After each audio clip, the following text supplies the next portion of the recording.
धर्म, ये शब्द सुनते ही सबसे पहले हमारे दिमाग में क्या आना चाहिए? भगवान, उनकी सीखें। पर आजकल ऐसा नहीं है। ना ना ना ना। आज धर्म के बारे में सोचने पर हमें बाबा नजर आते हैं। वही बाबा जो भगवान के करीब होने का दावा करते हैं, उनके भक्तों को जीवन जीने का रास्ता दिखाते हैं, चमत्कार करके दिखाते हैं, मुंह से सोना निकालते हैं। जुम करो। कैंसर, डायबिटीज, डिप्रेशन, काला जादू, इन सारी चीजों का इलाज उनके पास होता है। तेरी बहन बोल नहीं सकती थी? नहीं बोल सकती थी। अभी क्या हुआ? बोलने लगी। ऐसे मरीज ठीक हुआ, फोर्थ स्टेज की मरीज यहाँ पर ठीक हुई है। मॉडर्न साइंस जहाँ खत्म होती है, वहाँ से शुरू होते हैं इनके चमत्कार। जिनको भी प्रेत बाधा, भूत बाधा है, वो दोनों हाथों की मुट्ठी बांध लो, हम दिव्य शक्तियों का प्रयोग कर देते हैं। उस प्रभाव से तुम्हारी बाधा में आज से ही उन्हें चमीटा की मार लगने लगेगी। अरे बाबा! इन्हें हर तरीके का ज्ञान होता है। आज हम इन्हीं बाबाओं पे बात करने जा रहे हैं। चलिए ब्रेक डाउन करने की कोशिश करते हैं कि कैसे भारत की इतनी ज्यादा पॉपुलेशन इन बाबाओं की बातों में ही नहीं आती, बल्कि उन्हें भगवान मान चुकी है। अच्छा, आप तो अपने आप को भाग्यशाली मान रहे होंगे कि कल मैं यहाँ पर नहीं पहुँच पाई। बेटा, हम भाग्यशाली नहीं मानते, हम दुर्भाग्य मानते हैं जो यहाँ नहीं आए, और इसी में मेरी भी मौत हो जाती, मुझे बड़ी सुख थे। परमात्मा है गुरु तो दो हाथ पैर वाले होते हैं। परमात्मा है पूरे ब्रह्मांड की रचना, जिसने पूरे ब्रह्मांड की रचना की है। नारायण साकार हरि परमात्मा का कानून पूरे ब्रह्मांड में चलता है।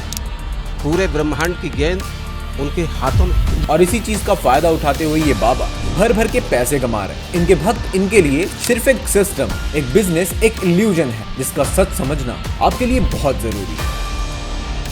गाय का मूत्र पीने के फायदे क्या है? गले में खुजली है, मुंह खोलो, लगाओ माइक, पूछो कहाँ है खुजली, खत्म, माइक पे बोलो। नहीं है, नहीं भाग गई। बाबा ने कहा कि मेरे चरणों की रज लेके जाना और ले जाके अपने घरों में किसी को भी प्रॉब्लम हो उसके माथे पे लगाना, उससे उसकी समस्या सॉल्व हो जाए। तो लोग रज के चक्कर में उधर एकदम भगदड़ मच गया। 70 में क्या जोड़े कि 17 हो जाए। हिंदू, मुस्लिम, सिख, ईसाई, ये नाम तो आपने सुने ही होंगे। ये अलग अलग तरह के धर्म हैं जो हमारे समाज में एग्जिस्ट करते हैं। इन धर्मों ने जन्म कैसे लिया, इसके बारे में अलग अलग कहानियां हम सबको बचपन से ही सुनाई जा रही हैं। इन सब धर्मों में एक चीज कॉमन है, और वो है इंसान को इंसानियत सिखाना। भारत के प्रसिद्ध फिलोसोफर ओशो का कहना था कि इस दुनिया को जितना धर्म ने नुकसान पहुंचाया है, उतना शायद ही किसी और चीज ने पहुंचाया होगा। हिटलर ने इतना बड़ा इनकारनेशन किया सिर्फ और सिर्फ धर्म के नाम पर। आज हम धर्म का जो रूप देख रहे हैं, वो हमारे जीवन को सुखद बनाने के बजाय अंधविश्वास की ओर ढकेल रहा है। मेरी बच्ची को वाइट सेल जो थे इसके ख़त्म हो गए, वो वाइट सेल ज़्यादा बढ़ गए थे, और रेड सेल जो इसके बिल्कुल ख़त्म हो गए थे। तो डॉक्टर कह रहे थे इसको ब्लड कैंसर है, हमें जो बता रहे थे। इसके बाद हमें वहाँ ICU में ही पता चला कि यहाँ बाबा हैं कोई पानी वाले। हम उसी वक्त यहाँ आए। उसके बाद यहाँ से पानी लेके गए। हमारी बच्ची ICU में थी, ICU में वेंटिलेटर पे आने वाली थी और बिल्कुल ख़त्म थी। ख़त्म होने के बावजूद जब हम यहाँ से पानी लेके गए हैं और हमारे बाबा जी ने हमें तसल्ली दी है, पानी पिलाया, उसके बाद हमारी बच्ची की तबीयत जो है वो सेट होना शुरू हो गई। मैं 2-3 दफ़ा आ चुकी हूँ, लेकिन ये है कि काफ़ी अफाका हुआ है, फ़ायदा हुआ है काफ़ी। मेरी ना जैसे हड्डियाँ ना बहुत दर्द करती हैं, और तो उसकी वजह से हड्डियों में बढ़ना, और इसमें काफ़ी फ़र्क आया है। इलाज तो आपको पता ही करवाते ही रहते हैं, जब इंसान की कोई तकलीफ़ होती है इलाज तो लाजमी करवाते हैं।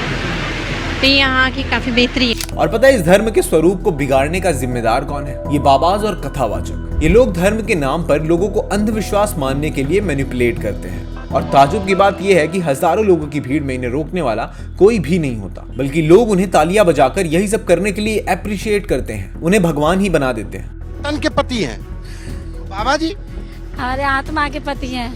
अभी 2 जुलाई 2024 को हाथरस में 123 लोगों ने अपनी जानें गंवा दी, सिर्फ इसलिए कि उन्हें एक बाबा के जाते वक्त उनके चरणों की धूल छूनी थी।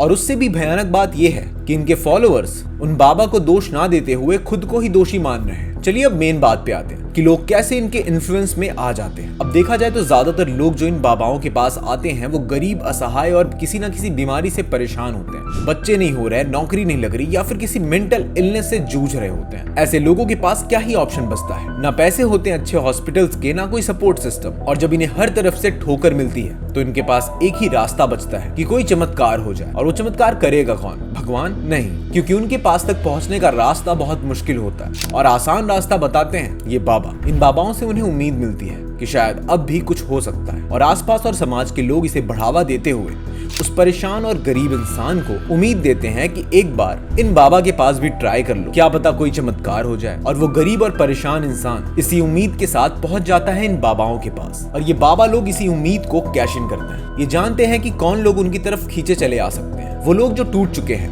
अकेला महसूस कर रहे हैं, जिन्हें लगता है कि सब ने उनका साथ छोड़ दिया है, इसलिए ये बातें भी ऐसी करते हैं। कहते हैं अगर बहुत ज्यादा बीमारी है, कोरोना जैसी महामारी में भी अगर कोई वेंटिलेटर पर भी पड़ा हुआ है, बहुत रोगी है, एक हाथ में दूध लो, एक हाथ में जल लो, 5 बेलपत्र दोनों में डाल लो और उस व्यक्ति का नाम लेकर, भले उसको ऑक्सीजन लग रही है, उसका नाम लेकर, गोत्र बोलकर, कुमरुका जी का नाम लेकर श्री शिवाय नमस्तुभ्यम बोलकर शंकर पर चढ़ा दीजिए। सुबह, दोपहर, शाम, प्रदोष काल में 3 बार दिन भर में चढ़ाओ। 3 दिन के अंदर उसको अंतर आना चालू हो जाएगा।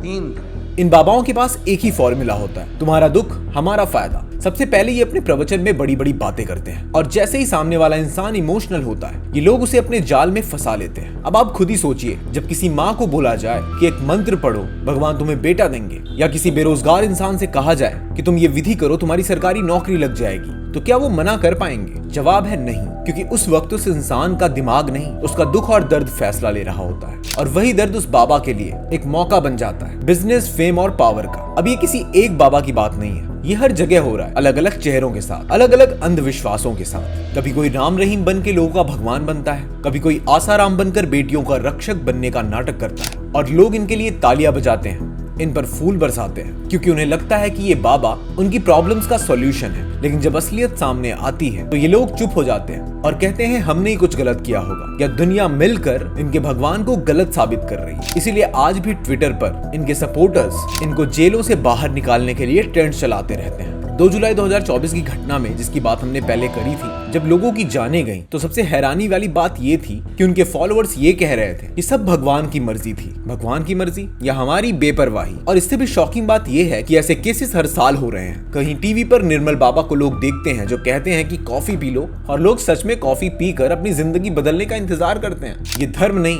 धंधा है, और इस धंधे का सबसे बड़ा हथियार है आपका दर्द, आपका भरोसा। और इस भरोसे का ये बाबा बखूबी फायदा उठाते हैं और इनकी नेटवर्थ बढ़ती जाती है। आपको जो ये इंटरनेट, टीवी पर चमत्कार दिखते हैं, ये चमत्कार नहीं होते, इसे प्लेसिबो इफेक्ट कहते हैं, जहां इंसान को लगता है कि उसका इलाज हो गया है, कि उसने किसी चीज पर पूरी तरह से भरोसा कर लिया था। ये आपकी बॉडी कर रही होती है, जैसे कि एक फीकी गोली को दवा समझ के खाना, और आपके बॉडी पार्ट में जहां दर्द हो रहा था, इस भ्रम से कि आपने दवा खाई है, आपका वो दर्द कम होने लगता है। बहुत से बाबा लोग इसी साइकोलॉजिकल ट्रिक का यूज करते हैं। वो जानते हैं कि अगर इंसान का दिमाग मान ले कि वो ठीक हो रहा है, तो उसका शरीर भी वैसे ही सिग्नल देना शुरू कर देता है और लोग सोचने लगते हैं कि हमें बाबा जी ने ठीक किया है, लेकिन असल में वो अपने दिमाग की पावर की वजह से ठीक हो रहे होते हैं, ना कि किसी तंत्र मंत्र या बाबा के हाथ फेरने से। और उसमें भी इन लोगों की संख्या बहुत कम होती है। ऐसा नहीं है कि किसी को कोई जटिल बीमारी है और आप अपनी विल पावर से पूरी तरह से उसे ठीक कर पाएंगे, जहां दवाएं और आपकी विल पावर उस बीमारी को मिलकर ठीक करती हैं। और इसीलिए आपको हमेशा पॉजिटिव रहने की सलाह दी जाती है, ताकि आपका दिमाग ऊर्जा से भरा रहे, क्योंकि जब आप अच्छा सोचते हैं तो आपके साथ अच्छा ही होता है। पर ये बात समझने के लिए आपको जरूरत है सोचने, समझने और देखने की, अंधी भक्ति करने की नहीं। और यही चीज हमारी सोसाइटी में एकदम कम होती जा रही है। हर तरह का धर्म हमें शुरू से सिखाता आ रहा है इंसानियत, मनुष्यता,